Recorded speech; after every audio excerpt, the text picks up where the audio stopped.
Once upon a time, there was a queen who ruled her digital realm with equal measures of grandeur and grievance. Queen Amberlynn spent her days luxuriating upon her golden throne, addressing her subjects and issuing proclamations. Her throne room was carefully curated with the finest furnishings and ornamentation so that she could sit in regal judgment and no one would ever be able to doubt her true authority. Most importantly, above all else, the queen spent her days gazing into her mirror, a magical mirror that encased 1,000 digital reflections, each showing back only the truths she wished to see. Each question her subjects brought forth became yet another mirror, which she carefully angled to reflect her chosen reality. She sat for hours peering into these reflections, keeping a close eye on her subjects' agreement and reverence. For you see, anyone who dared speak against the queen suffered a rapid and ruthless banishment from her digital realm. But the queen was hiding a secret, something she dared not let any of her subjects see. Her magical mirror had begun to crack. Almost imperceptibly, but noticeable nevertheless. Her proclamations to an audience increasingly divided between loyal subjects and those who dared question her version of events were taking their toll. For with every lie, every facade, every denial, and every manipulation, the very power that granted her authority was slowly fracturing.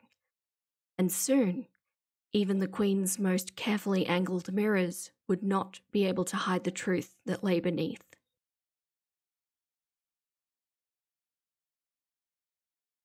Hey, don't forget to like and subscribe. Thanks.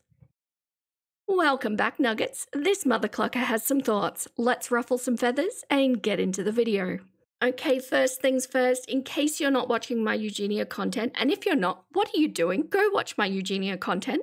I just wanted to say thank you for your patience while I was taking some time over the holidays to look after an emergency rooster rescue. He's a very sweet boy and he's doing very well, but he needed my time while he was acclimating to his environment. So everything's back on schedule at this point, and I am mid-series of Eugenia's first few years on the internet, and I've just decided to do a quick Amberlynn video in between. Okay, so we are going to be looking at all 4 parts of her 100 questions. Full disclosure, I've edited quite a bit out of this because there's a lot of talking in circles and a lot of just like, I don't care about what music she likes or what was on a Spotify thing or her favorite this or her favorite that. So I'm here to talk about behavioral elements, and that's what I will be reacting to. So let's get into it. Hey guys, welcome to a new video. So this is part 1 of a 4-part series where I answer 100 of your questions, and I think it's questions I've never answered before. But who knows? I've been on YouTube for 11 years, so I don't really remember what I've shared. So I promised you guys that I would upload every other day, and I'm gonna be super busy for the next like 10 days or so, and I'm not gonna be able to have time to edit my videos. I will still be filming though. Okay, so I've gone ahead and edited out this disclaimer that she put at the beginning of every single video so you don't have to keep hearing it over. She discloses at some point in it that it's because Tomily is coming to visit and that's why she's not going to have time to record, which is absurd to me because we know that she's wanting to keep this schedule, but we're only talking about 15-minute videos every other day, right? Or as low as 8 minutes. The editing is really minimal on the kind of videos that she makes. So this can all be done like in an app on her phone. If she's got time to record, she should also have time to edit these, even if it was like while watching a movie or something, just like quickly put it together. Meanwhile, here I am, like squeezing in my recording and squeezing in all my editing in between moments that I have free or on my lunch break or after I finish all of my daily tasks and things like that. So look, I don't know. I still manage to find a good couple of hours a day to work on this. To be taking the time off just because the girlfriend's visiting, I don't know. But let's get into our questions. So I am pre-recording in this moment, so I figured the best way to do that to continue my schedule and to give you guys content is to create this 4-part series. So it's so funny. She has admitted to pre-recording, but you will notice she actually does costume changes between every video. So I don't know if she admitted to this by accident or if she, I don't know.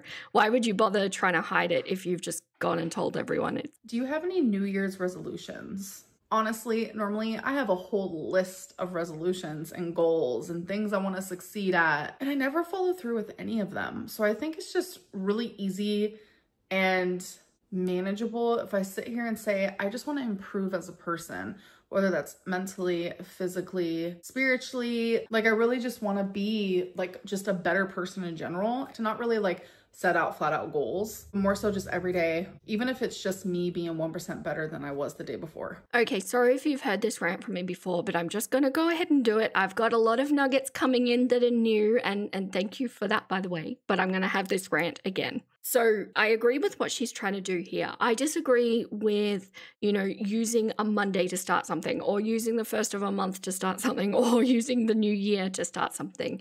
These days are irrelevant to actually succeeding in progression because they're just some random day that some dude set up, thousands of years ago to say, oh yes, this is going to mark the beginning. It means nothing.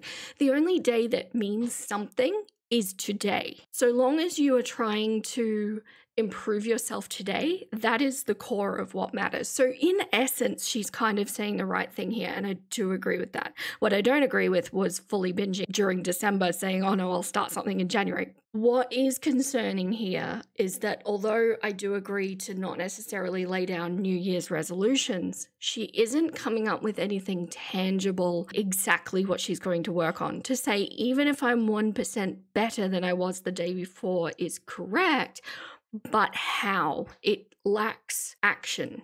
It lacks specificity. So if you're here listening to this and you're moving around with your New Year's resolutions, if you feel like they're going to better your life, absolutely stand by them. But just remember, this is not about whether you've started at a certain time and whether you've been perfect throughout that time. It's just about try and be today the best that you can with that goal in mind. Complete as much as you possibly can and make a commitment to yourself that you're going to do the same every single day. But it's always about today, right? It doesn't matter what you did yesterday.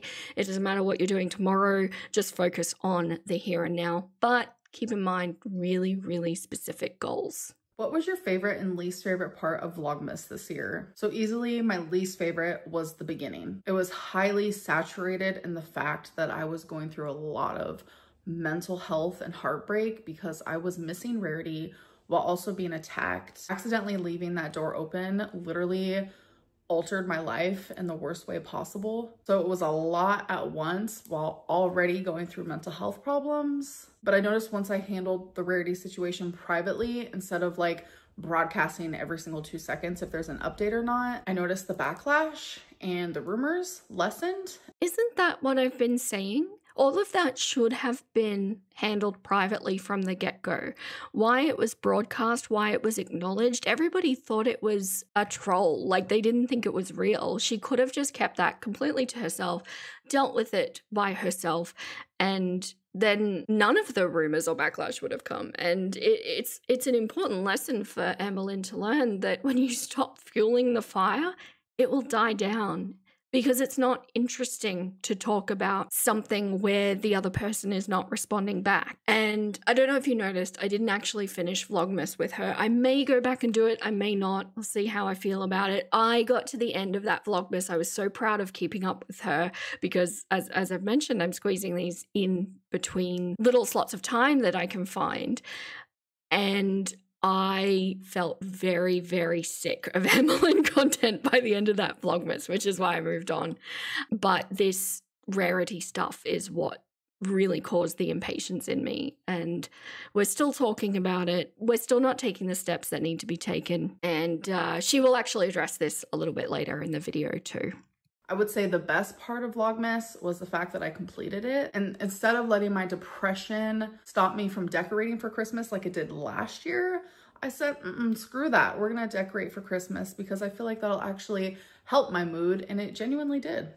Yeah, so I think this is really interesting because, again, I can hear Tomalee. This is Tomalee speaking. It's like Amberlynn is a little sock puppet for Tomalee.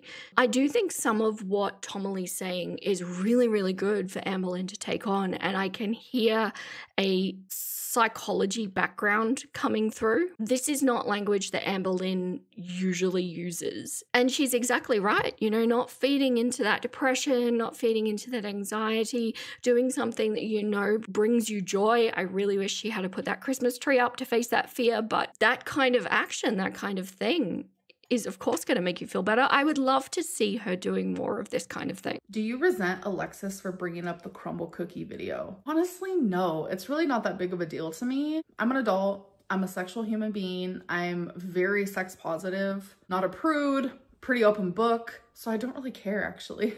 What I care about is people behind my back being creepy and sending it to reaction channels. Now that's weird. And I'm very glad that Alexis never did that. Okay, so I've left this and a couple of other clips in on purpose that will become evident at the end of this video.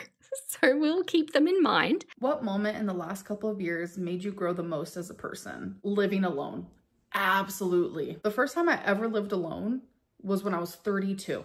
And I'm now 34. I'm telling you, I genuinely believed in my soul for a majority of my life that I had to live with someone because I was always scared to be alone. But you guys, I'm telling you, I thrive when I live by myself. So with this kind of arrested development that we see around Amberlynn, I think I've said before, I estimate that she's kind of at that 15 to 16-year-old bracket. We might actually be able to start seeing some more maturity coming through now, which means that she started her growing journey, which is great. You know, it's never too late. If you're someone that is feeling trapped by this kind of thing, if you've experienced this yourself, you're never too old to start. I promise you that.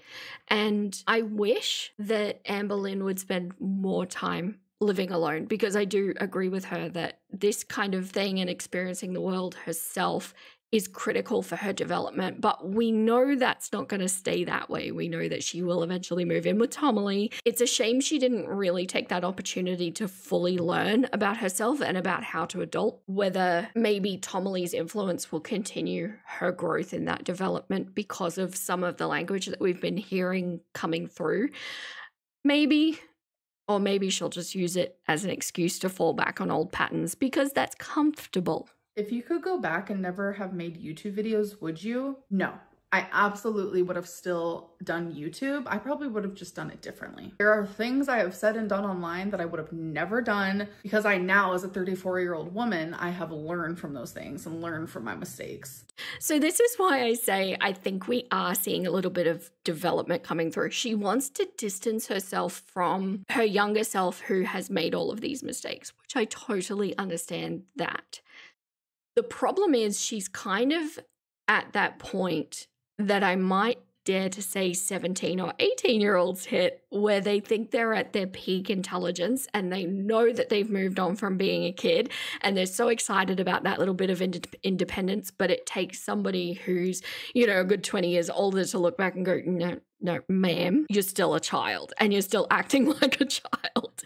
So it's coming off a little, probably not quite the way she wants it to come across, but this kind of language is indicating to me that she has at least begun that growth journey. What was the real reason you went back to Oklahoma and didn't stay in Wisconsin? Because I have a whole ass apartment. I have a whole life here in a responsible way. I belong here right now. So that is why we're currently in a long distance relationship, but I do see us moving in together in the future. So I actually kind of wonder, because you know how, like, partway through Vlogmas, she's saying, I needed to be here, I've got some things to do. And I actually kind of wondered if that was to do with Mama Lynn's health issues. I wonder if she wanted to, well, she needed to make a return anyway to pack up her stuff. But I wonder if that kind of coincided with those medical visits and maybe that's what she needed to be there for. But once that's sorted and there's like treatment going on, I fully expect her to move in with Tomalee. And considering there is a child involved on that side of things, I would imagine that Tomalee probably doesn't want to move states or shouldn't move states. So Amberlynn would have to move to Wisconsin, I guess. Was there a particular reason you stopped sharing your weight? So as you guys know, I have done Ozempic/semaglutide twice. The first time I did it, when I stopped, I gained so much weight so freaking fast. I had a weird feeling it was gonna happen again, and I tried really hard not to let it happen, but sadly, I didn't try hard enough. Okay, so she tried really hard to not let that happen, and off the top of my head, I can think about ice cream in a roll-up, Chick-fil-A, sushi, a very giant meal of spaghetti, KFC. There was like, was it Chinese food? I think barbecue wings. I did look. I could keep rattling this off. There was no attempt there.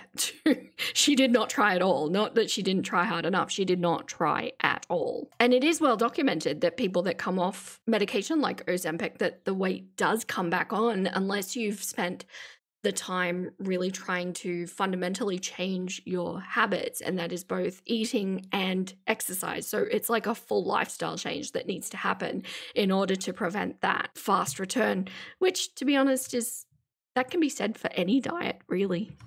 It is very common that once you stop taking it, you gain your weight back. So normally I wouldn't have cared to share that because I've always shared that. But then all of a sudden, all of these rumors about my girlfriend were happening that were not true, because that is not the way our relationship is. I knew that if I came on here and said, I'm gaining weight because that's how the cookie crumbles, no pun intended, people would automatically blame her, when ultimately it was my doing, and it's the pattern that I've had my whole life. Okay, I'm torn here. So on the one hand, I hate the Tommy propaganda. On the other hand, I like the taking responsibility for her situation. I think the problem here is, given the evidence that surfaced about this woman, and then given the scenarios that we've seen them, like if you think about all of the clips that you've seen Amber and Tommy together in, they're all surrounding food or alcohol in some capacity. Even when we know that it's just Amberlynn on camera, but we know Tommy is in the room, it's always food related. So we've got this evidence-based research from our online detectives and girl worlds, and then we've also got this visual representation of what's been happening in their life, and it's so easy to put two and two together on this. I do want to emphasize that may not be the case, but it's really hard to ignore that. Will you ever admit you were actually 600 pounds? I am telling you, human to human, face to face, like I know you're not here, but I'm acting as if you are. If I was 600 pounds, I would not be able to move. I would not be able to fit in my mother's car, let alone go and do things and walk around stores and go to bingo. It would not be happening. So what she's essentially saying here is that she's not 600 pounds, but we know that she's on her way to it, right? And do you ever find it interesting where people draw their lines of what is acceptable in their life versus what is unacceptable in their life?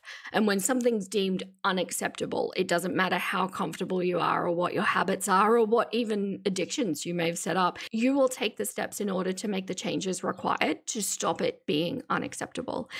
And that has ever struggled with weight, perhaps. I think that's probably a very common thing that people deal with.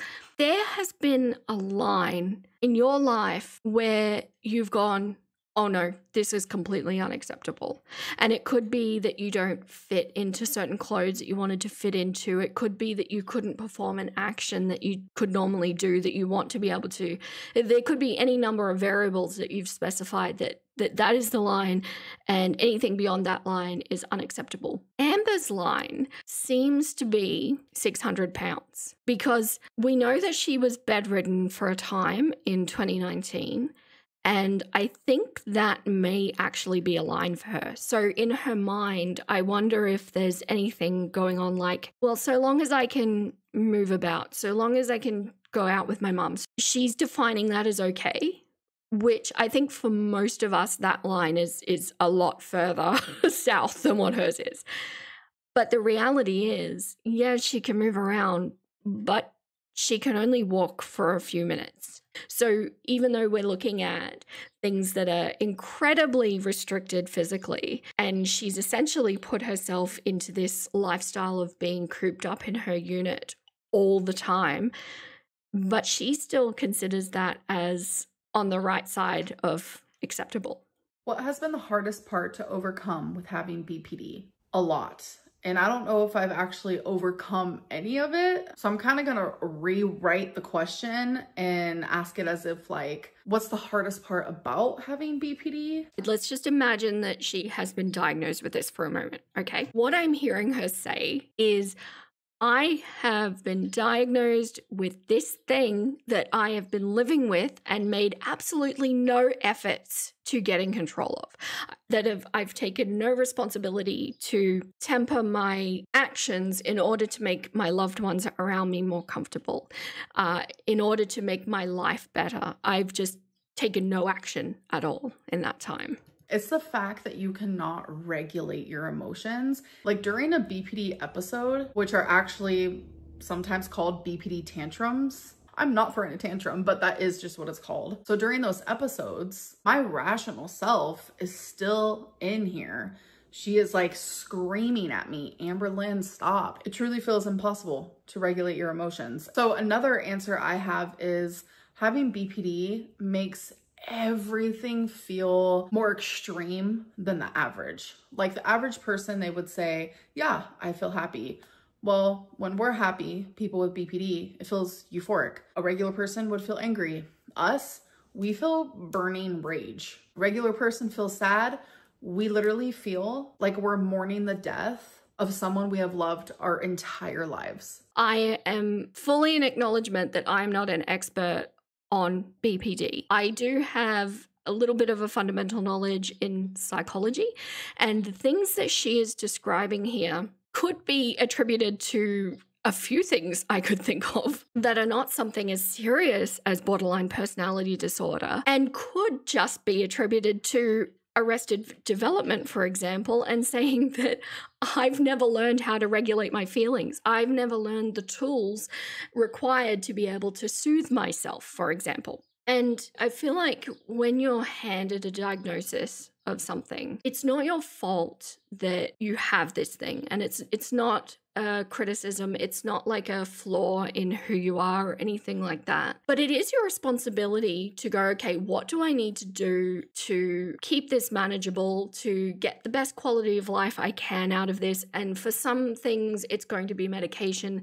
For some things, it's going to be therapies. Sometimes it'll be all of the above. But it's your responsibility to identify those steps and make them. But do you notice with Amberlynn, something always happens to stop the appointment with the relevant practitioner? So our moods switch really quickly. Like a lot of people get bipolar and borderline personality disorder mixed up because we both have mood shifts. So people with bipolar, their moods will change on days or weeks basis, while people with BPD like me, our moods will change multiple times a day, sometimes even multiple times an hour. It's exhausting for us, and I'm sure it's very exhausting for the people around us as well. That's another thing right there. You know, like I'm not saying she may very well have BPD. I don't know. But another explanation for moods moving very quickly is imbalanced hormones from an inappropriate body weight and or riding a sugar high, sugar crash situation. And more to my point, teenagers, for example, we know that they can move moods quite quickly. And we know that that's because hormone soup, right? Which should settle as you get older.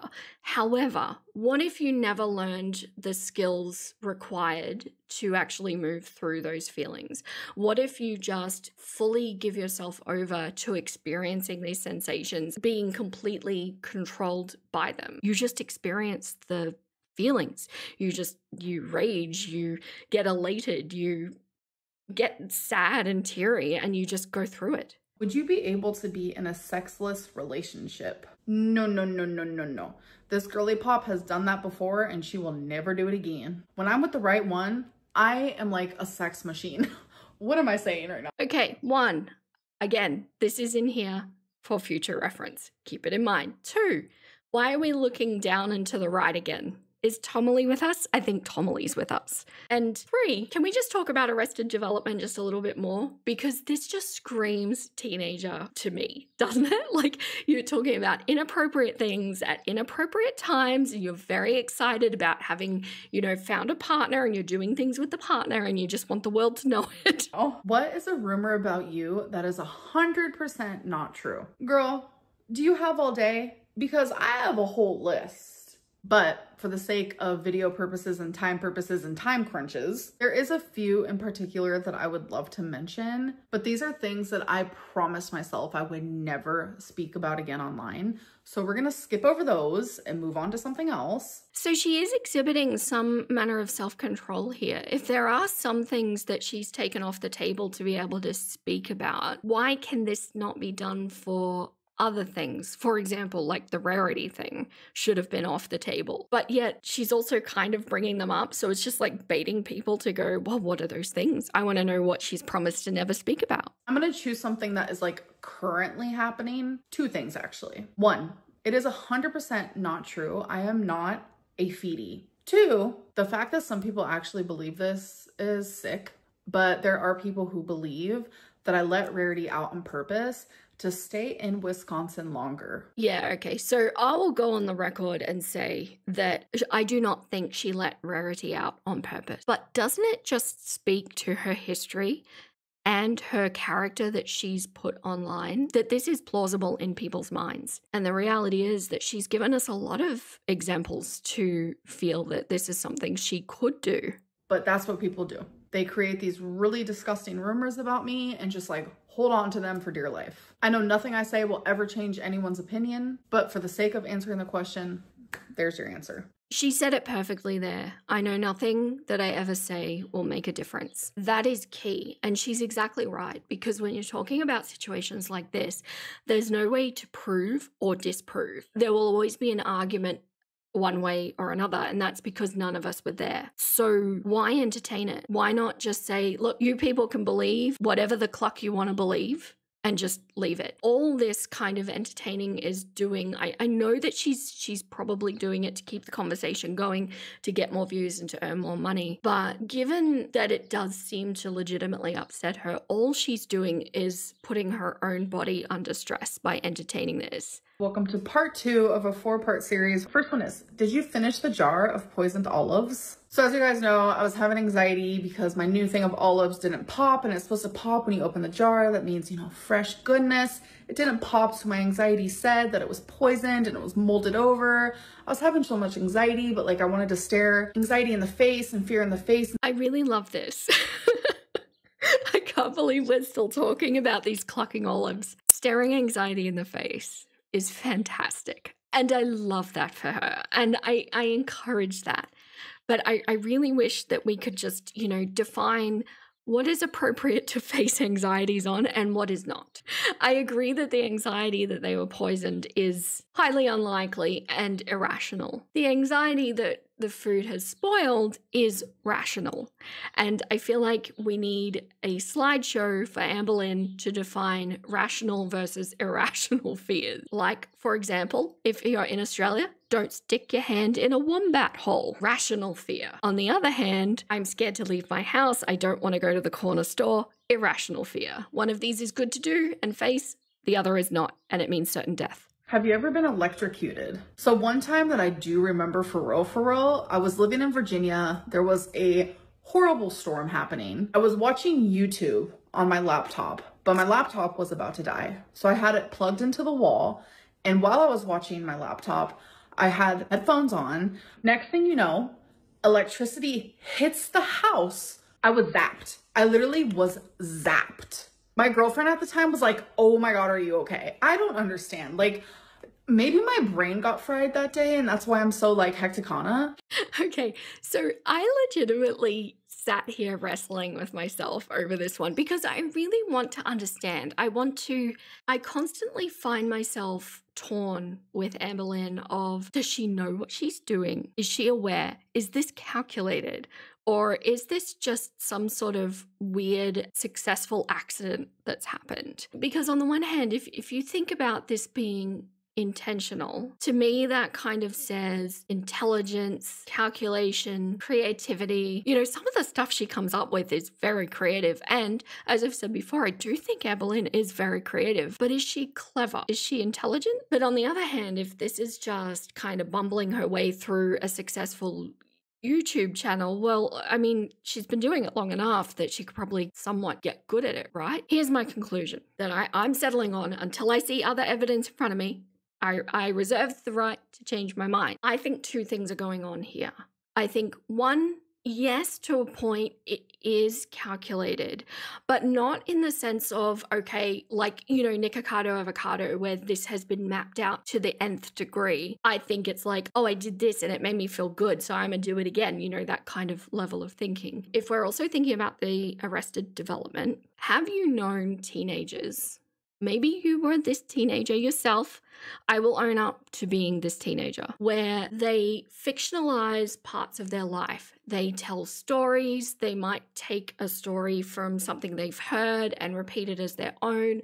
They might just completely make up stories. And it's always done in this way to improve their life. And it usually happens because they don't know who they are fully yet.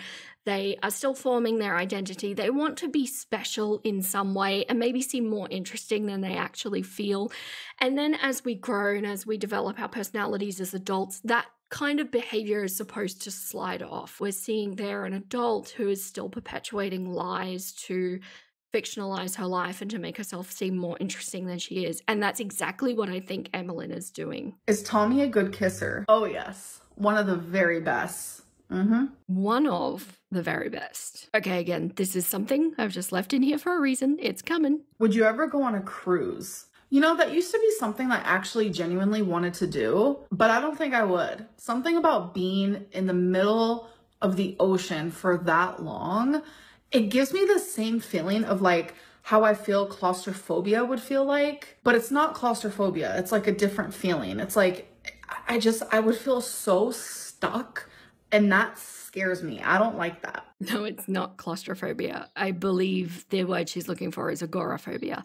But do you find this interesting? I find this interesting. So she's describing that being in the middle of the ocean with no way out around her as a suffocating feeling, and that causes anxiety in her. She does not appear to realize that she's gone and created that exact life for herself. Actually, now that I think about it, I thought the same thing. You know, when she went to visit Tommy at first and then they went to that hotel, for some reason she wanted a higher floor, and I'm just thinking, what if there's a fire?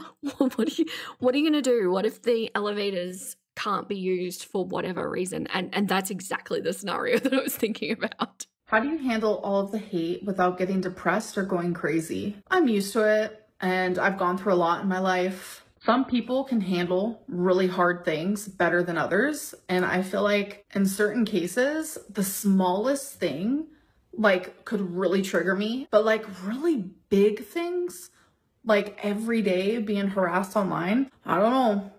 I think I'm just numb to it. Okay, so what I'm hearing from her here is that really it's an imbalance of life experience. So she's saying that this hate, which, by the way, I don't believe that she's reconciled this in any way, shape or form, because she's still going off on reaction channels.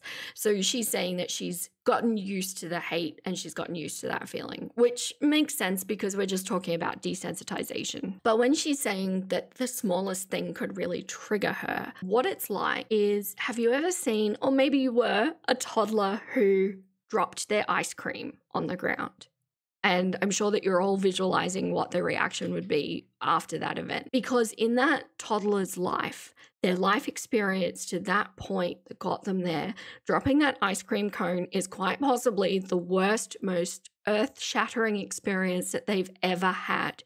They do not have the foresight to know that mum or dad will probably just buy them another one because accidents happen and that is just not a big deal.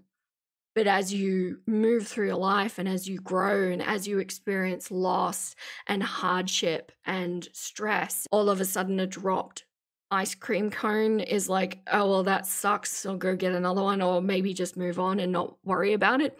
But it's not something that will feature in your mind even 5 minutes later. Speaking from experience, I can say when we're looking at arrested development, we're looking at a restriction of certain life events, certain milestones, and certain experiences that haven't been had because of, whatever reason that's prevented them from being had.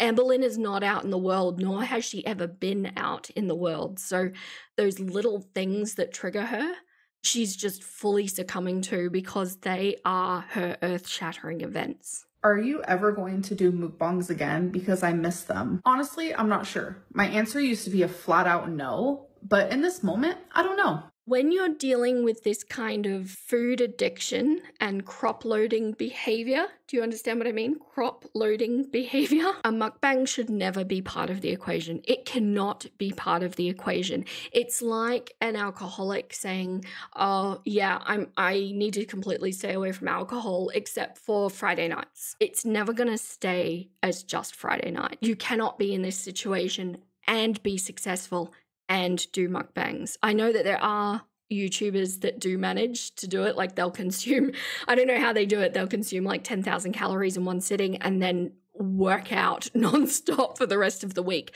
But Amberlynn is not in a position to be able to maintain that balance. So this should not be part of her vocabulary in any way, shape, or form. Trisha Paytas says she loves to lie and does it all the time. Oh, I sense some propaganda coming. I'm waiting for it. No, but I actually know exactly what you're talking about because I watch every single one of her podcasts on times 2 speed. I have to...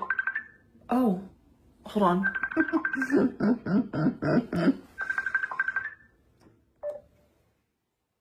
Baby? Stop. Oh my God. Oh, this seems so contrived. Everything is so cringe. Right? Are we talking about a 16-year-old girl? Like, oh my God, my girlfriend's calling me. I'm so excited. I want everybody to know how much she loves me. Oh my God, did you notice? Did you notice how much she loves me? I really want you to notice. But yes, I have peeped her saying that she lies for fun, she lies to everyone. I genuinely believe it's because it's trendy not to like me. Okay, so I thought this was some weird way that I had edited this and I'd actually missed something. I went back and confirmed, no, there is no link here. So she brings up Trisha Paytas and then goes straight into her comparison. There's no link here, which means, of course, we know that some of these questions are going to be handwritten, right? This is I almost configured this video into a category kind of system rather than just moving through her questions because this comes up multiple times. She just wants to say we're making fun of her because she's irregularly sized. That's all she wants to say. So we're bringing up Trisha Paytas, who we know is a controversial subject, whatever. But we need to spin this to say, oh no, it's fun to make fun of Amberlynn. So Amber has started really driving home this victim card. It's trendy to say the meanest comment in the comment section or the funniest, meanest comment. But with Trisha Paytas, she's trending right now. People are forgetting that she still does things that are controversial. But it is very tiring to constantly compare myself and have other people compare myself because no one sees me. You know what? I'm not going to say no one because I'm speaking in absolutes. It's very tiring to constantly compare myself, but you're the one comparing yourself. Okay, this catching of absolute language is good. She doesn't catch all of them. She does catch some of them. I do legitimately hope that this isn't just performative for the video because I think that this is actually, this could be one of her goals. It would make a good goal. This would be a really beneficial thing for her to shift in her life is not speaking those absolutes. Because the problem with her being on YouTube and speaking in the absolutes is that that's what makes her constantly seem like she's lying because, yeah, there's a lot of gray that comes into play here. Well, for a lot of things that she says that I think to be able to let the audience, move around in that gray area would do a lot to change the culture that she's built around her. Which I need to not do that So let me rephrase that. I am learning. I am trying to be better over here. What I was trying to say is there is a lot of people who genuinely do not view me as human. They don't. So it's easy for them to like literally think that I'm lying about everything and nothing I say matters. So let's move on to the next question. Okay, so do you see what I mean about I'm hearing Tomily?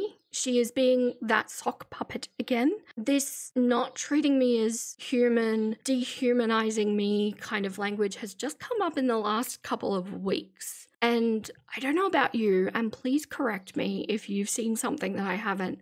I have not actually seen anybody dehumanizing her, because when I think of being dehumanized, I think of being equated as an animal or as less than, as like nothing. I'm really not seeing anything like that. Do you and Tommy have phone sex when long distance? Yes, obviously, duh. My girlfriend totally likes me, you guys. Oh my God. Are there any reaction channels that you think purposely try to portray you poorly? Of course, every single one. Every single one. Every single one. Absolute language. I don't even know why they're called reaction channels, because it's like, yeah, they are reacting, but they're only reacting in like a negative way. Like they're only trying to find things that are negative to say. And I think a really good example of that is like, you know, you watch me do normal things. Like I spend Christmas with my family and we're making bags for the homeless, and reaction channels are just like nitpicking every tiny little detail. I don't think people are nitpicking. I think this is just part of being a public figure. People are interested in her life. People want to see what she's doing. It's natural for people to put in their 2 cents about what's going on. And some people will have experience in that scenario, for example, and some people won't. And I think what Amberlynn is missing here is that this is part of the gig. This is what makes her successful. This is the noise that moves around her in order to keep her relevant. And a really good example of why is she still watching reaction channels. She has no business watching reaction channels. Once she has completed her upload, it is a transactional relationship. She produces the upload, and then how people choose to interact with that content thereafter is completely their business, not hers. And to be looking at this stuff is just so incredibly unhealthy. I do believe that she's doing this to keep the argument going. Like, I mean, Oh Lordy, It's Geordie was practically begging her to fight with him mid last year, I think it was. And now she's doing that. And I get that she's doing it for views, but I really think that she could be successful with her content without causing this kind of stress on her body. That it no longer becomes like a true authentic reaction. It's like you're purposely trying to find negative things in my videos. I mean, I think there is a section of the reaction community that is, you know, that tea-based, drama-based kind of content that does absolutely focus on the negative. From what I've seen, the vast majority of them actually present a very balanced approach to this kind of thing. But it seems like she's gravitating towards the tea-based ones. Like, for example, Oh Lordy, It's Geordie. Why would you be watching that kind of content about yourself? How do you feel about people supporting Alex is Shook's absence, but they freak out when you don't post for a few days? It's easy to support someone that a lot of people support, but publicly, people don't really support me. They don't really support my decisions. The actions that Amberlynn has taken, even in just the time since I've been a reaction channel, she makes it very difficult to support any of her decisions. And so I feel like if I were to compile a list of all of the decisions that she made, just for example, in 2024, I think we would be looking at a vast majority of decisions that cannot be supported. Like, just off the top of my head, we're talking about an affair with a woman that she knew was married. We're talking about dating a person with eccentric interests. We're talking about taking pets to a foreign location without the correct acclimation activities that you need to do for pets.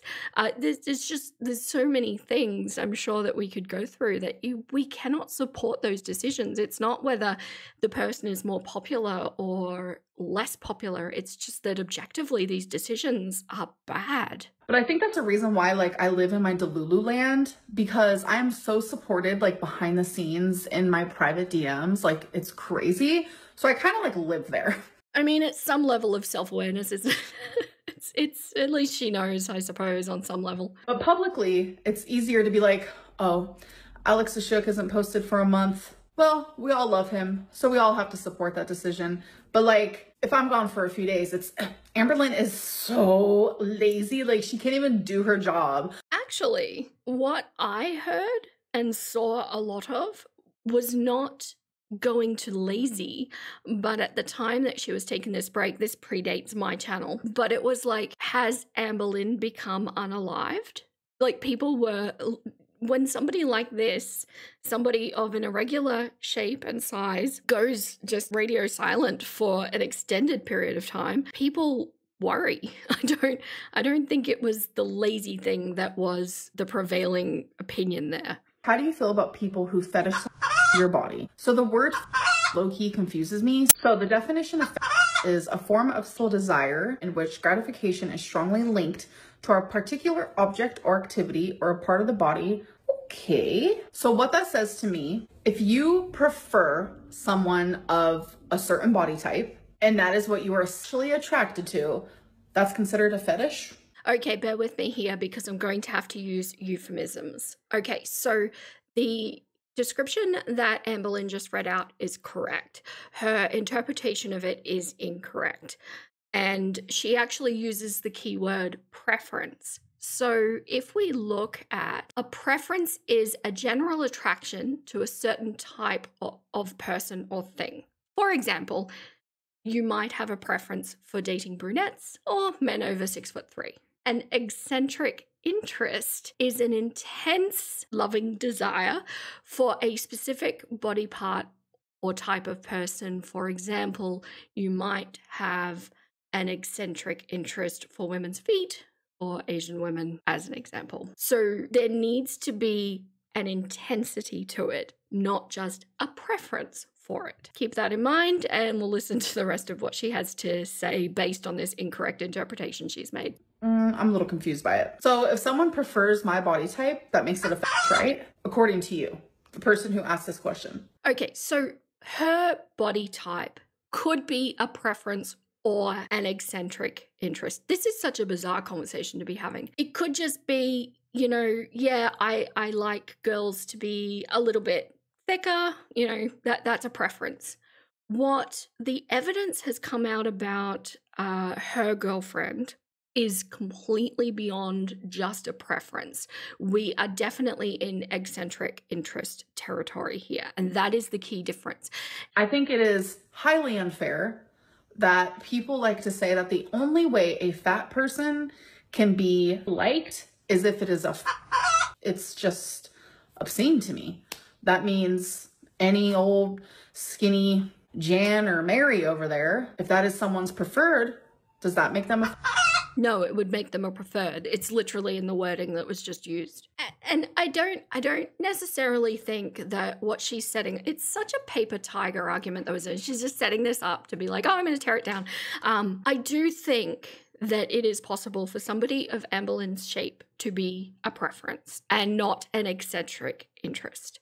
I think it's uncommon though. When you're looking at the extremes, when you're looking at outside of healthy, I do think it becomes much less common for it to be a preference, because if you love someone and you want the best for someone, you don't want them to sit in those unhealthy brackets, right? In either direction. So possible, yes, just it starts to get more and more unlikely. And that's why when you see such extreme examples like Amberlynn Reid, it does tend to get into the eccentric interest department just based on statistics. Welcome to part 3 of a 4-part series. How often do you use your tarot cards? I only ever use them when I truly feel like the universe is like, I want to tell you something, or if I want the universe to tell me something, because it's not always the universe coming to me and being like, girly pop, like we need to talk. I do believe that if you treat your tarot cards right, like they'll treat you right and they'll connect with the universe even more. I notice some people, like, you probably think I'm crazy and you don't believe in that, but everyone has their different beliefs. I would never judge someone based on what they believe, and I hope they would do the same for me and they won't judge me. That little meek won't judge me. You know, just anyway, I put this in here I'm not going to put any shade on anyone who's into tarot cards. I think that's great. You know, believe what you want to believe, do what you want to do. This is not hurting anyone. It's fine. I think the issue that people are taking with this is that the whole thing seems a little performative, and we haven't actually heard about tarot cards or anything in that vein before Tomalee came on the scene. And I remember that in one of her Vlogmas episodes, she actually had, like, I don't know if they were tarot cards. I think they were just some sort of, I don't know, some sort of card reading device. I've never seen it before, but this is, I think, Tomalee's influence and personality coming out in this moment, and that's what people are reacting to. And it's really crazy because I feel like I have like matured a lot spiritually. I used to not really believe in tarot readings or tarot cards or really anything about it, but I'm telling you, that was years ago. But as time went on, I felt more compelled to get my own deck of cards and to treat them in the way they deserve and to come at it with like a sense of respect and understanding. So do you see the distance that she's trying to put there? Like, I didn't believe in it, but that was years ago. Trying to, I think, lead us in a different direction than thinking that it is just current and it is just because of Tomalee, because of course she gets accused of taking on her girlfriend's personalities and interests constantly, and this is just another example of it, which I think is also part of that arrested development, because she's never really put in the time or effort to get to know what she likes or even challenge herself to be able to try something to see if she likes it or not. So as a result, she hasn't really developed a personality. Do you still smoke Delta 8, and are you going to stop when you start semaglutide? I do still smoke. I definitely don't smoke as much as I used to, and I will be more than likely stopping when I start semaglutide. Delta 8 gives me the munchies, and it'll be counterproductive to be taking semaglutide but then also smoking Delta 8. Like, it doesn't make sense. More than likely stopping when she starts semaglutide. Yeah, this should absolutely be something that is not in conjunction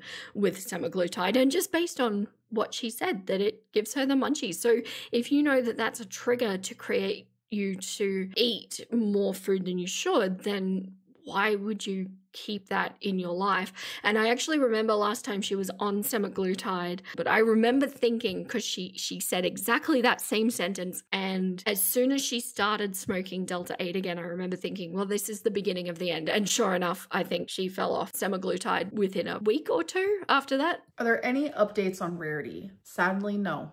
In my actual gut and soul and heart, I really do believe that someone found her and they're loving on her, they're feeding her, and she has water and warmth and love and laughter and cuddles. Everything that I once gave her. I truly believe that someone else is doing the same. For now, I will have her home one day. Like, I do believe that, and I'm putting out all of the positivity that I can. Whew, I need a minute. So she has to tell herself something.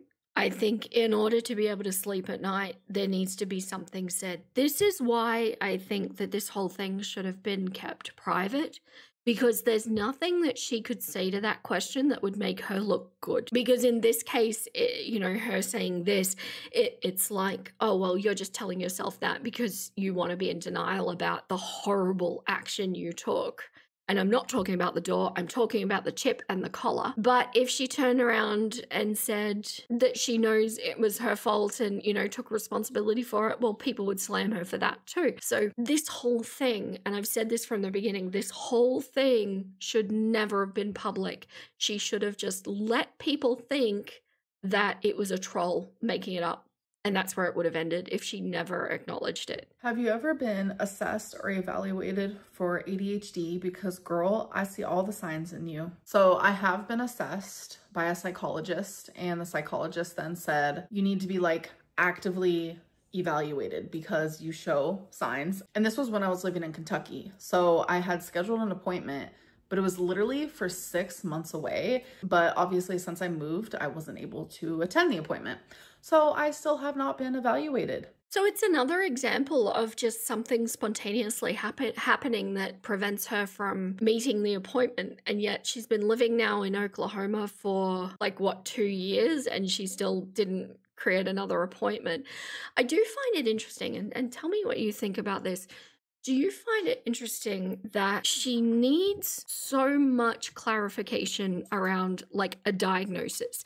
And that's kind of what makes me feel like it's malingering, because if you identify that something is not working in your life, if there's a behavior that isn't working for you or whatever the case may be, outside of like needing actual medication for it, because I do understand that would require a diagnosis, why do you not just stand up and say, oh, okay, so this is something that is not working for my life, it's causing a blockade, it's causing this kind of grief, I need to work on myself to change this. And sometimes it's just modifying your behavior, which is not easy to do in the initial stage, but you get better at it because you practice it. But for something like ADHD, so many people live with this, diagnosed or not, medicated or not, and they just find a way to work with how their brain works and how to make their life functional around that little quirk that they have. So this emphasis on needing to be assessed, unless she's really looking for medication, why? What does it matter? Identify what works and what doesn't, what you can do to work around yourself with your neurodivergent brain, which is fun sometimes.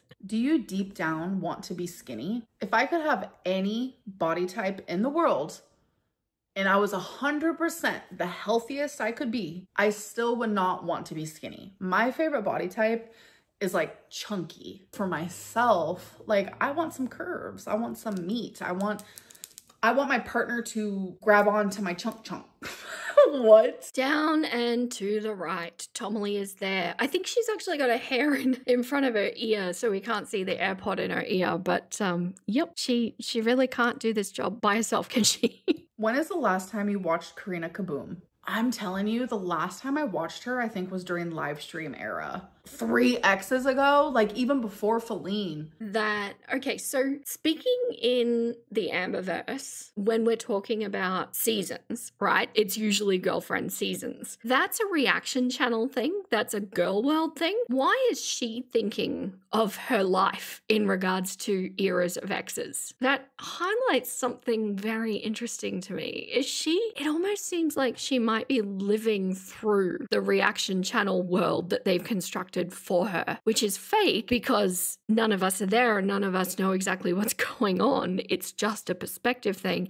And yet she seems like she's taking that and turning it into her reality. What's the last hypocritical thing you've heard recently that involves another YouTuber? So I don't know if you guys know who this is, but Nikki and Gabby are 2 twins that have done YouTube for so long. Nikki has recently came out on her TikTok and like confessed all of these lies. Nobody's mad at them that they have lied and like cheated their way through the YouTube life. That one video that I made 8 years ago where I was like, yeah, these are the few things that I've lied about and here are the reasons why I've done it. People still to this day bring it up and it's been like 8 years now. But Nikki and Gabby lied about even worse and even more and people are just gagged. Oh, we're just gagged. Oh my God. Okay, so firstly, I don't know who these people are. I'm completely unaware. I tried to research them and immediately got bored.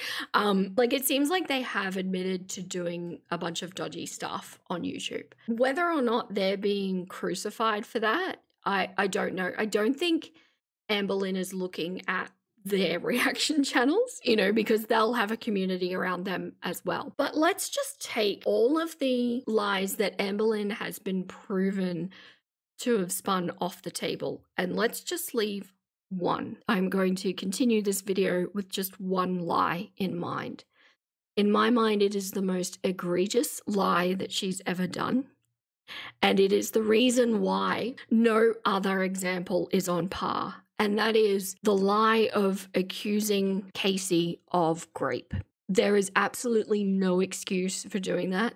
It is heinous on every single level, and that is why people never see Amberlynn lies the same as everybody else's. People continuously bring up, like, she's talking about the silly lies, like the things that really don't mean anything, but people are continually bringing them up, and perhaps incorrectly because they're not the ones that matter, but they keep pushing it in her face because there's no getting past that. You know, some things we can say, oh, you know, we need to change. I want to grow up. I want to change. I want to become a different person. But there are some lies, and that is an example of one of them, that will never go away. It will always haunt you. And I don't know what she could possibly do to make that situation okay. Like, can you imagine being a partner of somebody who has done that in the past? Like, she could just turn around and do this with anyone, and she didn't take legal action at that time. But what if she just decided to? Could you imagine living under that kind of threat? I wouldn't touch it with a 10-foot pole, but it's so bad that it can never lift.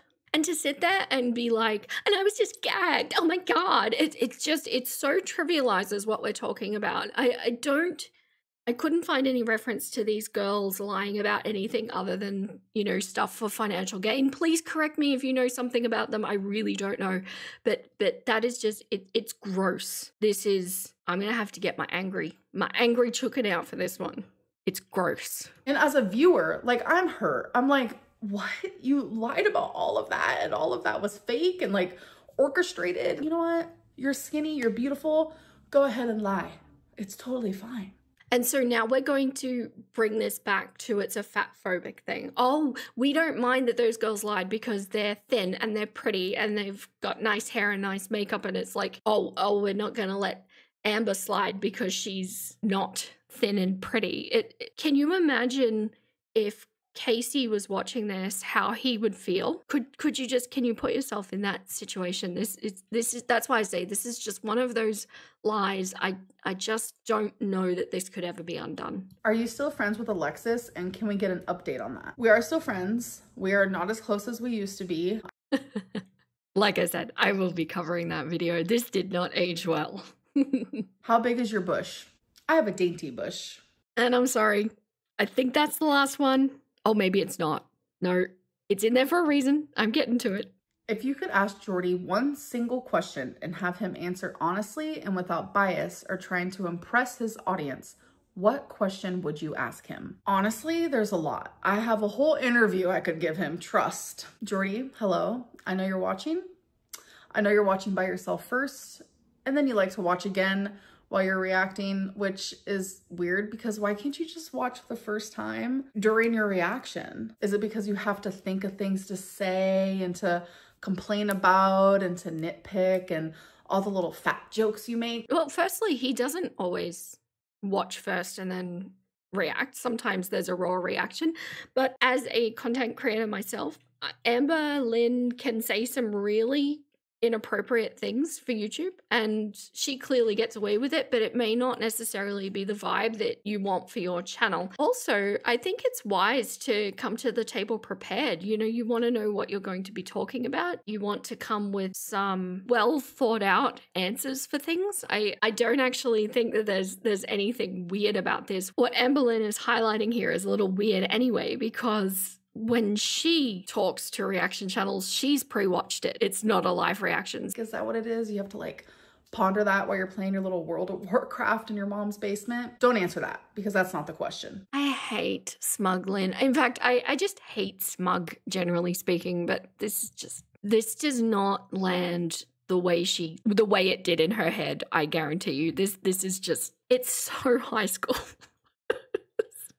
Do you ever like look around and realize you're in your 30s and you're watching somebody who's also in their 30s and they're acting like you did when you were 16? It's horrifying. It's mean girl stuff. That's what it is. What makes you any better than me? You are actively making fun of someone's weight, size, and body for money. My question is, you say that you want, the best for me. You want me to go on semaglutide and lose the weight. You say that you're just a reaction channel and you're reacting to just, me as a person. And supposedly I'm just not a good person and all that. I know you're going to have a rebuttal. I know you're going to manipulate your audience. But either way, if you were just reacting, like, why is it okay to be fat phobic? The obvious out of the way, I don't think he is. This is topical, not the actual cause of the mockery. And I refer you to the aforementioned lie. That's why. Is that because that's all you have? Because I'm not as shitty as you really thought I was, and my life isn't as dramatic as you want it to be? And I think it's time you go outside and get a little bit of sun. You're looking a little pale. Okay, so this is really interesting. So what I was talking about earlier about teenagers and what they do to fictionalize their lives in order to make themselves seem more interesting than they are, which is what I think Amberlynn is doing.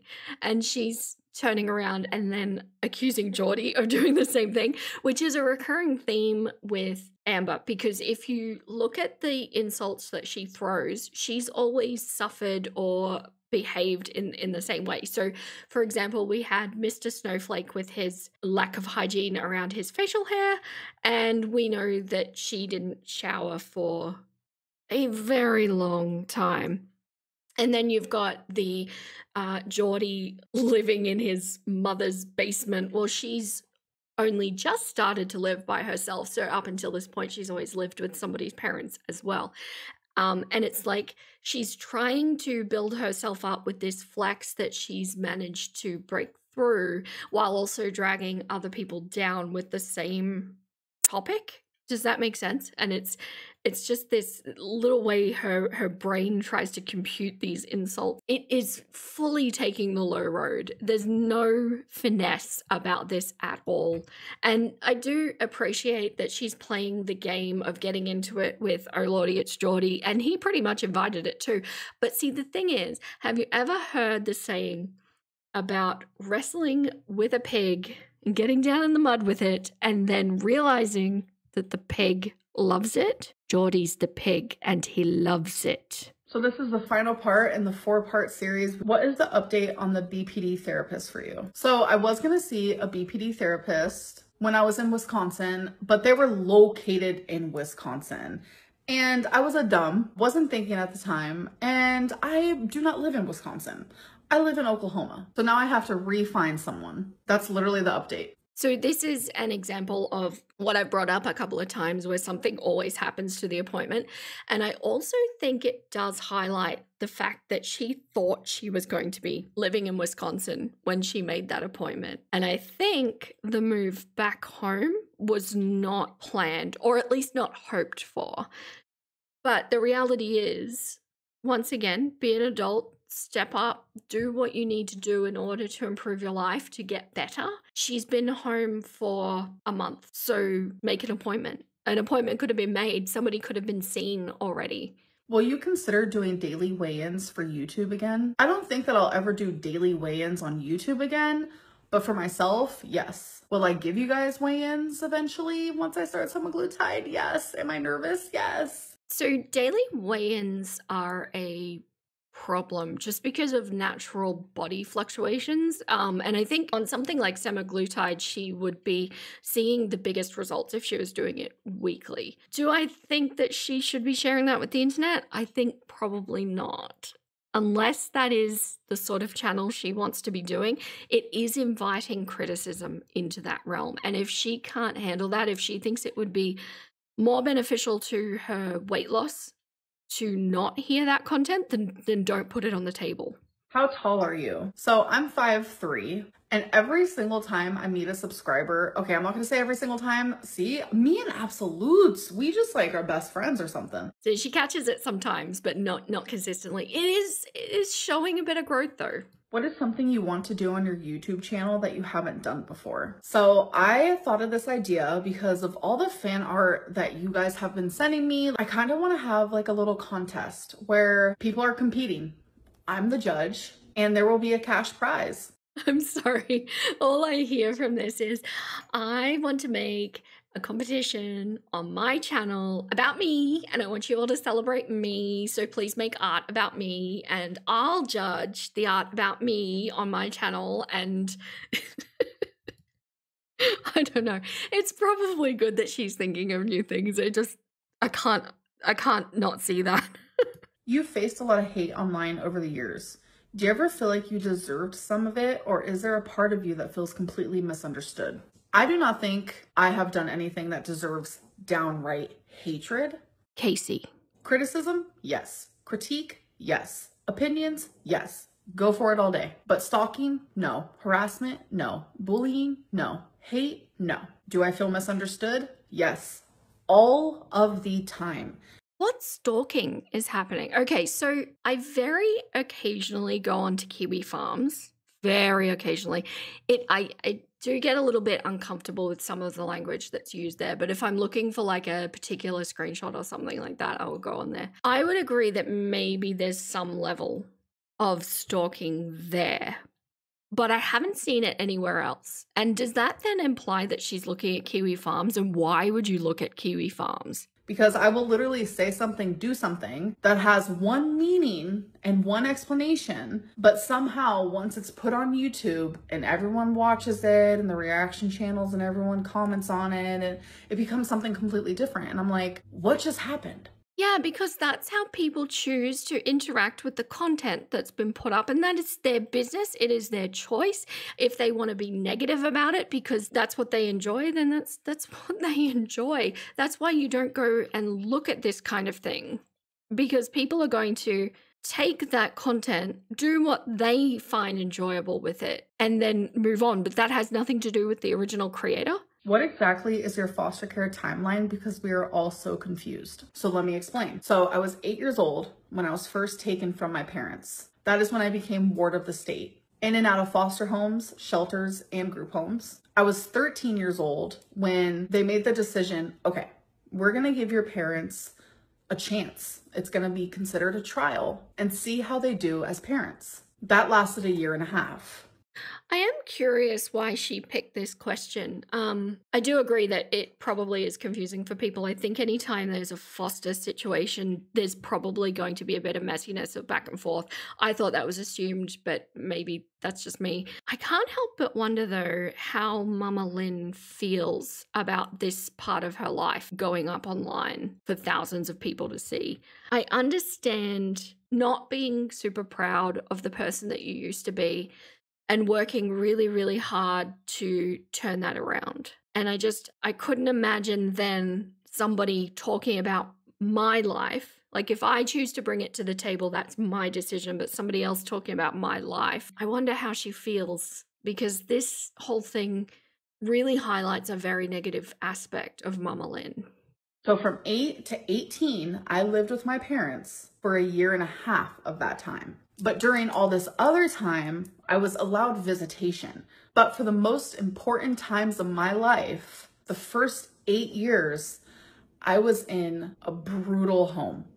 And I do get that it's Amber's story. Like, it was her life, and that's her upbringing. But considering that she is still in contact and seemingly on good terms with her mother, I just wonder if her mother was consulted at any point. Like, can I talk about this online? Because this is both of our stories that I'll be discussing, especially since her mother has been put on her channel and her mother is not a public figure.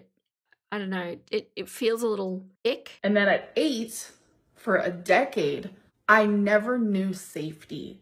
I never knew home. I never even knew that, actually, while living with my parents. I never knew safety. I never knew warmth. Like, those years are detrimental to a human. And the trauma of my childhood and my teenage years, like, it broke me. And do you know what's so horrible about this? Like, if this is Amberlynn's experience of her childhood, it's not good. It's very unfortunate, and it requires a lot of care to get through. But the worst part about her time on YouTube is that she has spun so many things in so many ways that we're sitting here listening to this wondering if this is legitimately true. Which, by the way, if it's true and we're wondering if it's a lie, is That's really devastating, right? But she's created this culture within her community of not being able to trust her. Like, all of the confidence has been lost. It does come off, the way she's explaining this story, it does come off like she's repeating a story that she's heard somewhere else. Something doesn't feel authentic about it, and I can't quite put my finger on what it is. What do you think it is? If you're sensing the same thing as me, what do you think it is? I was broke due to someone else's fault. Having to fix something I didn't break hurts. Wow, that kind of went somewhere else. So she's used this phrase a couple of times, like having something broken due to somebody else's fault. She mentioned that, I think, at the end of her relationship with Erica. She mentioned that it wasn't her fault that the relationship broke down, and she used a similar sort of language. I find it interesting because in my experience, at least, especially when you're talking about childhood stuff, usually you do get broken due to somebody else's mistake. That's life? Like, yeah, sometimes it's your cluck up, but sometimes it's just learning how to deal and cope with the cards that you've been dealt. It's hard for me to talk about my foster care experience because, like, it is so painful and real. Like, it's the realest thing that's like ever happened to me, but it's touchable to you guys.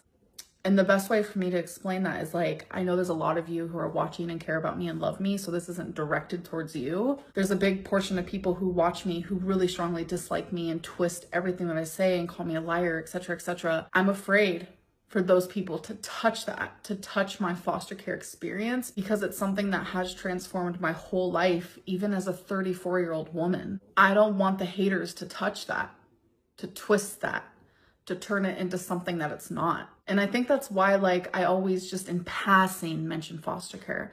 I've never, ever gone into detail of what my life was like truly as a child in foster care or out of foster care. So I do understand what she's saying here, and you've probably picked up a bit of a pattern with my channel where I bring in my own life experiences to help illustrate the story or the point that I'm talking about.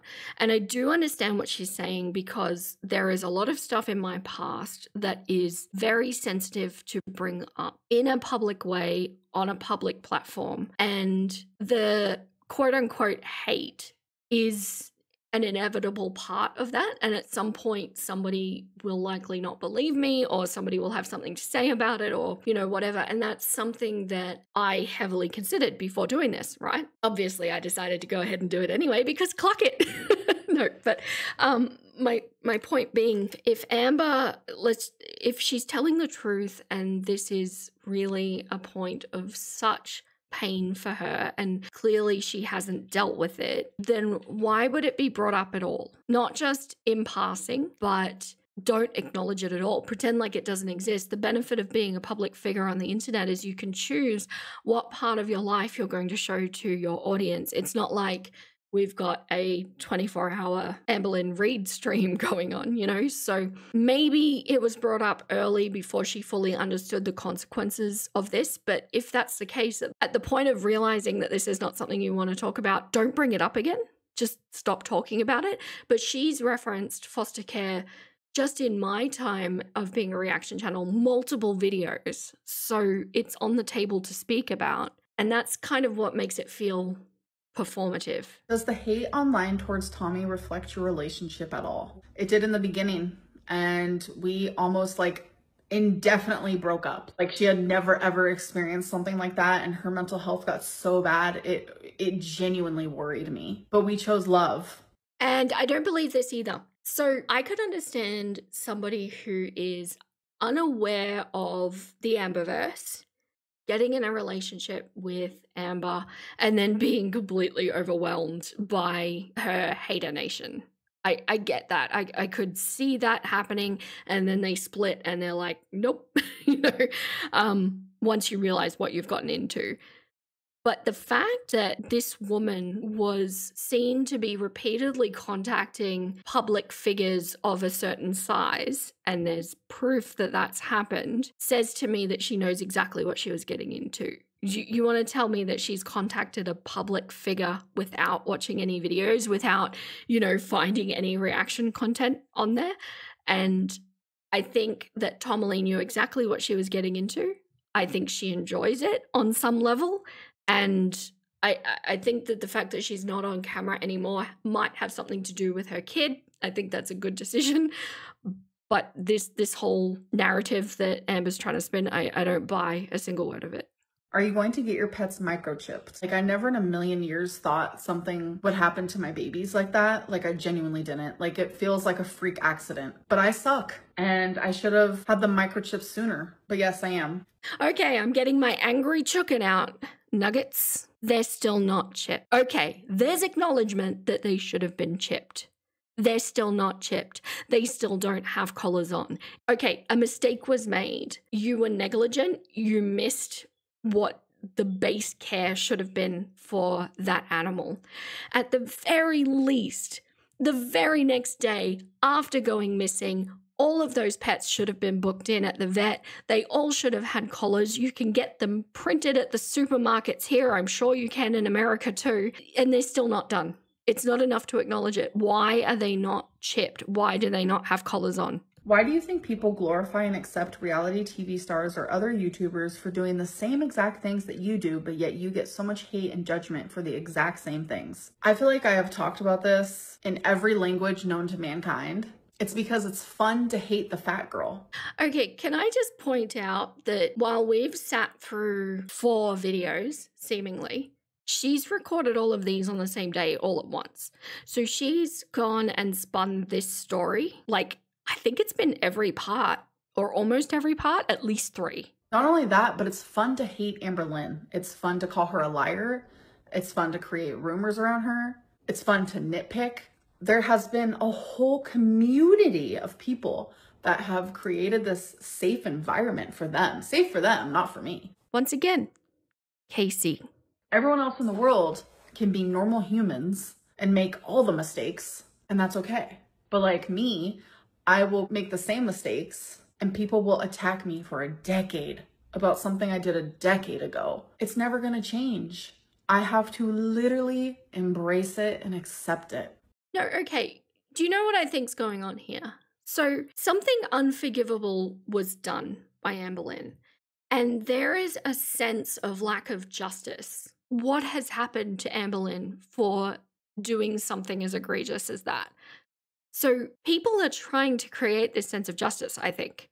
And I think that it can't be let go until things like that one lie that I keep referencing. But of course we know it's not just that one lie. I'm just using that because it's the biggest one. There has been no justice sought for that kind of crime. And I know that it's not a crime on a level of like, or that I know of on a level of being able to get like a fine or an arrestable offense or anything like that.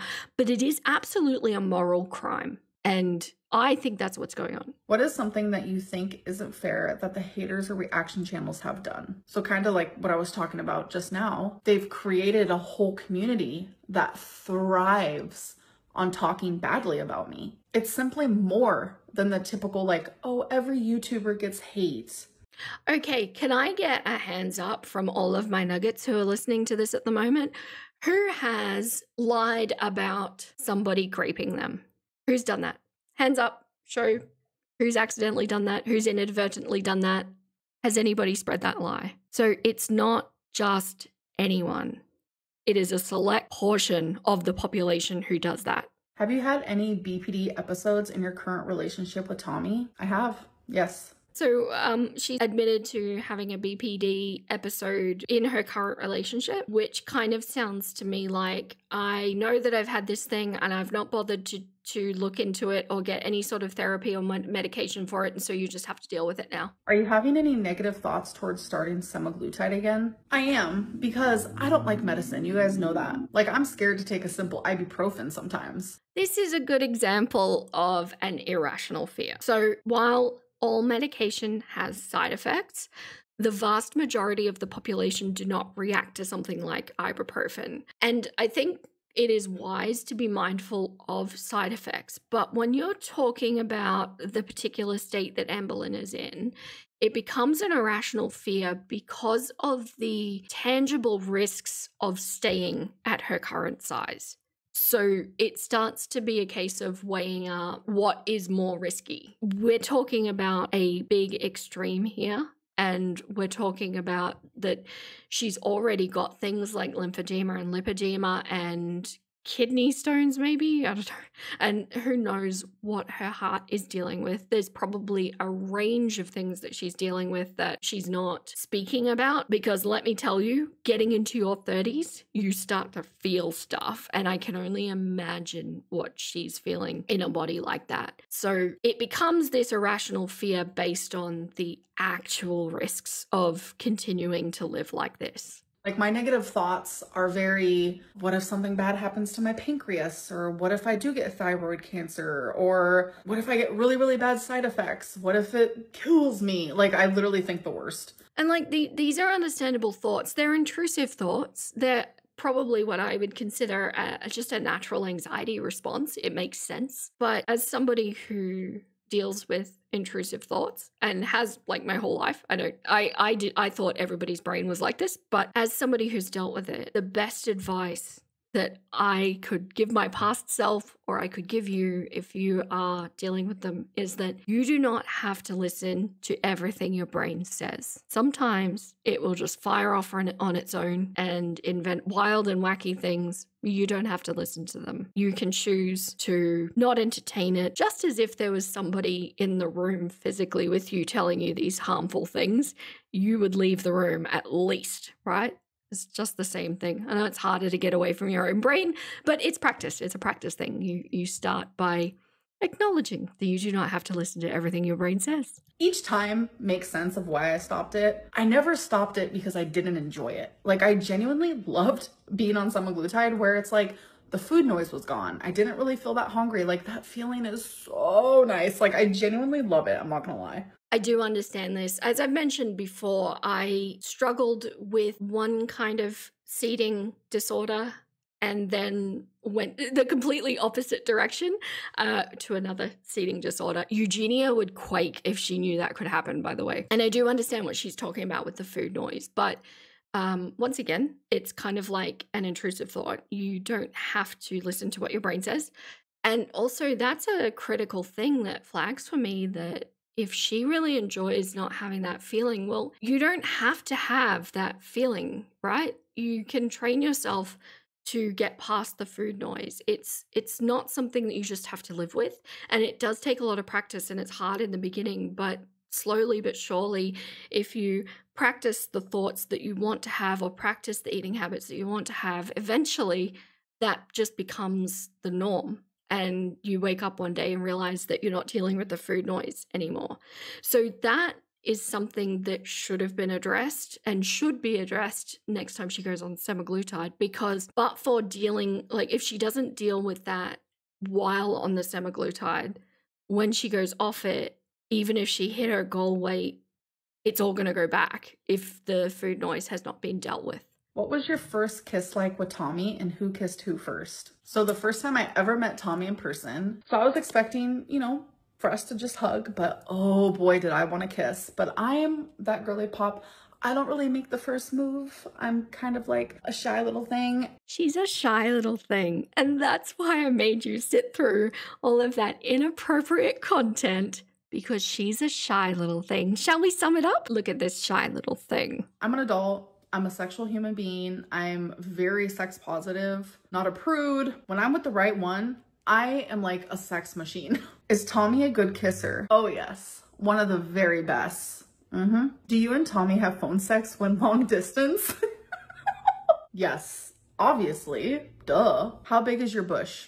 I have a dainty bush. I want my partner to grab onto my chunk chunk. Do you want to marry Tommy? Oh, I'm marrying Tommy. Did you have sex with Tommy the first day that you met her in person? Yes, I did. Yes, I did. Just to add another little layer of horror for you. Can we also keep in mind that the quote-unquote love of her life, Tommy's life, I mean, had just passed away like mere months before? It puts things into perspective. And I'm not going to sit here and criticize how anybody grieves. I really think that these sorts of things are very personal to deal with. I do feel like if you're describing somebody as the love of your life, you're probably going to need more than a couple of months to get over them. I think it just puts things into perspective. I think that probably the feelings were not the way they were presented to be in the first place. That also underlines that eccentric interest kind of thing, doesn't it?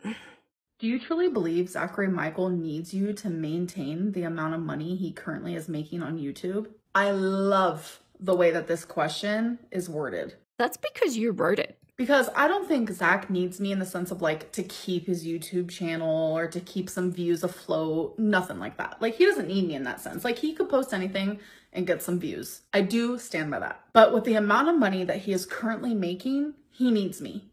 That's absurd. I mean, there are always going to be ridiculous people on the internet to react to. This just happens to be one of the focuses at the moment. I have a list of people that I want to cover that I don't have time to cover and I want to get to. It just so happened that Amberlynn was the first one I decided to react to. So absolutely rubbish. Reaction channels can go and react to whoever they want to. People go there for their personalities and their insight and their perspective. No. He doesn't need her. Like, it's just a really weird coincidence to me that, like, when I take weeks off, all of a sudden, Zachary Michael is going through mental health problems and he can't post and he doesn't know what to post and he doesn't feel motivated. Oh, but the minute Amberlynn Reed posts, there's his reaction. If she's telling the truth about the mental health struggles that she says she's having is true, this is appalling. For somebody with those kind of mental health struggles to mock somebody else for going through a hard time in his life. And by the way, we all know it's not Amberlynn centric, but the sheer narcissism and hatefulness and ignorance behind this particular little smug act that she has going on, it's appalling. Do you strike reaction channels? I striked a couple reaction channels years ago. But there's a certain reaction channel out there that is making their audience believe that I am striking their channel. And I'm going to tell you guys something. I'm going to give you a little tea. When your channel is striked, you know exactly who did it because it tells you who did it. So I think people need to start looking around a little bit and stop calling Amberlynn Reed the liar and look at their favorite reaction channels. Are you guys looking at me right now? Am I lying to you? What am I lying about? No, who am I kidding? You guys are just sheep that believe everything I say, right? They will do anything to make you dislike me because it validates their content and it keeps you coming back. Can I just say that I would like to think that the people that are watching me have more intelligence than to just innately believe everything I say. You might agree with me, but that I would like to think is because you've considered what I've said and you've weighed it up based on your experiences and you've decided for yourself. This is not just a, oh no, Vera the Chicken said this, so I'ma just believe everything she says. Amberlynn thinks everybody is so stupid and she thinks she's the smartest person on the internet. Wow, you guys, I don't know how I did it, but I answered 100 questions. I hope that you guys enjoyed. I personally am exhausted. Now I have so much to edit, but it's gonna be fun. It's gonna be great. I don't mind editing. Anyways, I love you guys and I will see you soon. Bye. It's going to be fun. It's going to be great. I don't mind editing, but I'm pre-recording because I'll have time to film but not edit. I don't know. Final thoughts? Thanks for hanging in there. If you're at the end of this, my goodness, I adore you. I guess my final thoughts are that I do not like this smug era of Amberlynn, and I think that she's done enough growth for it to be dangerous, if that makes sense. So she's got enough to be able to feel like she's got a sense of distance from her past self, but not enough to actually have any sort of perspective on what she's doing. I think that this kind of thing, if she continued to work on herself, like in the trajectory that she's been doing over the last month or two, I think this is the kind of thing that in 10 years she would look back on and go, oh my God, I cannot believe I put that on the internet. That was just so shameful. The actions that she's doing clearly shows that she's still in that kind of teenage headspace. No shade on teenagers, by the way, and hopefully teenagers are not watching this content, but it's just because brains are being restructured and there's a lot of cognitive things going on in those ages, which is why you need to, do a little bit of growing up as it happens. So, well, that was a wild ride, I think, but I'm glad that we got to the end. And that is all the clucks I have left to give today. Stay golden, my little nuggets, and I'll catch you next time. Hey! Hey! I'm gonna go watch another video. Let's go!